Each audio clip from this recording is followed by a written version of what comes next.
స్నానం ఎందుకు ఇంత ముఖ్యము అనంటే, ఆ స్నానం వల్ల దేహానికి, దేహంతో పాటుగా ఎంతో కొంత మనస్సుకి కూడా పవిత్రత అనేది వస్తుంది. అందువల్ల స్నానం చాలా ముఖ్యం.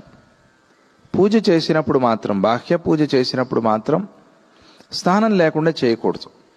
ఇది నియమం, శాస్త్రాలు చెప్పిన నియమం. స్నానం చేసే దేవస్థానానికి వెళ్ళాలి, స్నానం చేయకుండా దేవస్థానానికి వెళ్ళకూడదు. స్నానం చేయని వాళ్ళకి ప్రవేశం లేదు అని శాస్త్రాలు చెప్పాయి. ఆ తర్వాత వాళ్ళు వీళ్ళు అనేది అందరూ కల్పించుకున్నది. ఎవరైనా సరే స్నానం చేసే వెళ్ళాలి. కొందరు ఇది పట్టించుకోకుండా స్నానం చేయకుండా వస్తే ఏమవుతుందిలే అని ఇట్లా ప్రారంభిస్తే అప్పుడు కొన్ని విధాలుగా మార్పులు వచ్చాయి లోకంలో. అందువల్ల స్నానం అనేది చాలా ముఖ్యం.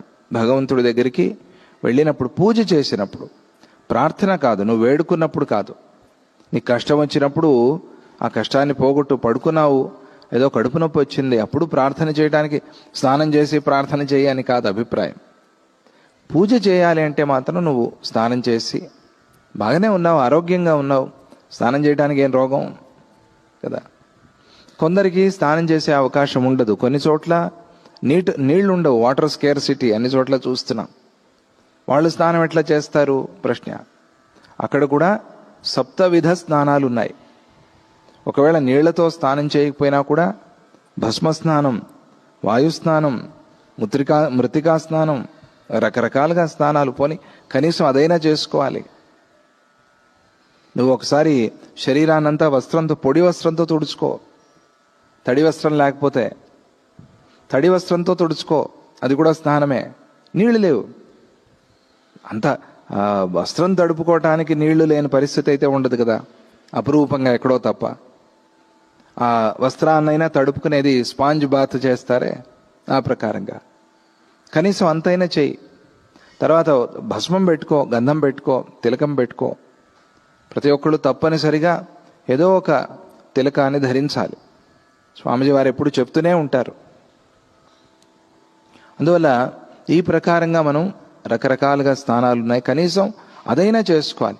పొడి బట్టతో తుడుచుకున్నా కూడా స్నానమే, కనీసం అదైనా చేయాలి.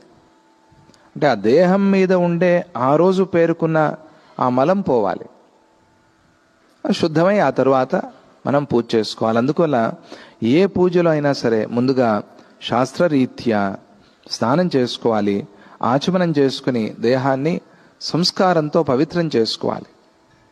స్నానాచమనాలతో దేహము సంస్కృతం అవుతుంది, పవిత్రం అవుతుంది. అట్లా గేహం పవిత్రకం. ఇది దేహం అనేటువంటి ఒక ఇల్లు. ఈ గేహాన్ని అట్లా ఆ ప్రకారంగా పవిత్రం చేసుకోవాలి. ఆ తరువాత ప్రయత్నపూర్వకంగా దేహాన్ని విడిచిపెట్టాలి అని చెప్తున్నాడు. ఏంటి దేహాన్ని విడిచిపెట్టడం అంటే? స్నానం చేసి చచ్చిపోవాలా? కాదు. స్నానం చేస్తావు అంటారే, తినిసావు అంటారు ప్రేమగా. ఇది ఒక విధానం తెలుగులో మాట్లాడేటప్పుడు. ఏమిటి దేహాన్ని విడిచిపెట్టడం అంటే?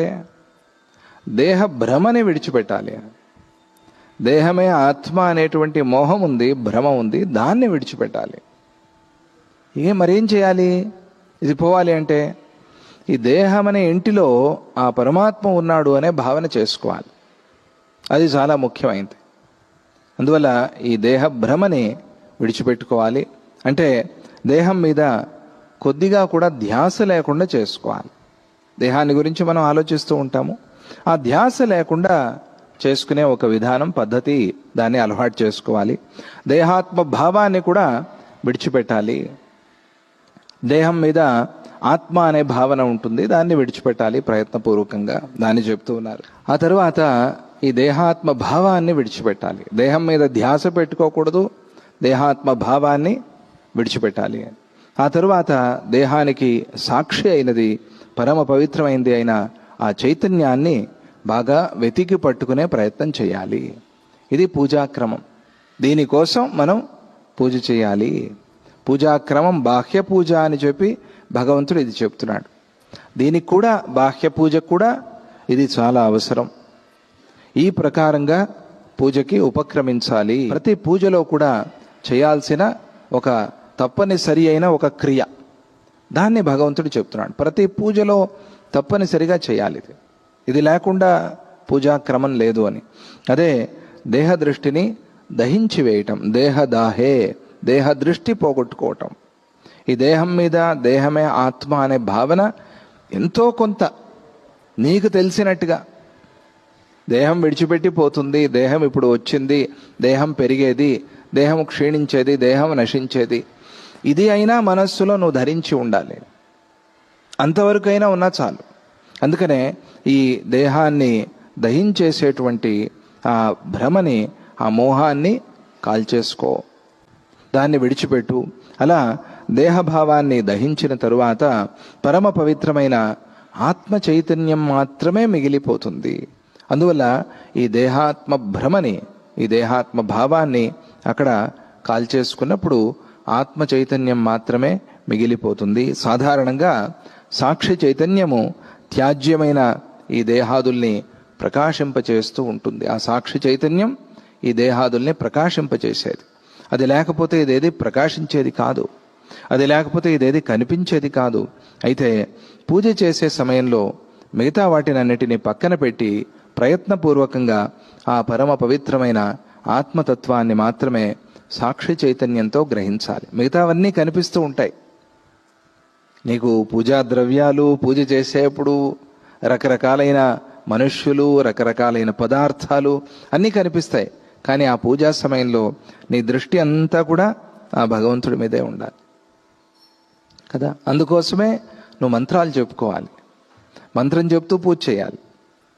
మంత్రం చెప్తే ఆ మంత్రంతో మనస్సు అక్కడ నిలుస్తుంది, లేకపోతే ఇతరత్రా పోతూ ఉంటుంది మనస్సు. అందుకనే ఈ క్రమాన్ని, ఈ పద్ధతిని పెట్టారు.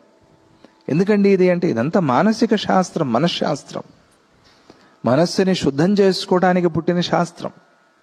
ఇది లేకపోతే మనస్సు పరిగెత్తుతుంది, చంచలమైంది కదా. అందువల్ల ఎన్ని రకాలుగా అది కనిపిస్తూ ఉన్నా, చూపిస్తూ ఉన్నా కూడా నీ మనస్సు మాత్రం ఆ అన్నిటినీ చూపించే సాక్షి చైతన్యం మీద నిలిచేట్టుగా చేసుకోవాలి. ఇది బయట చూస్తున్నావు, ఆ భగవంతుడి మీదే మనస్సుని నిలుపుకోవాలి, నిలిపి పూజ చేసుకోవాలి.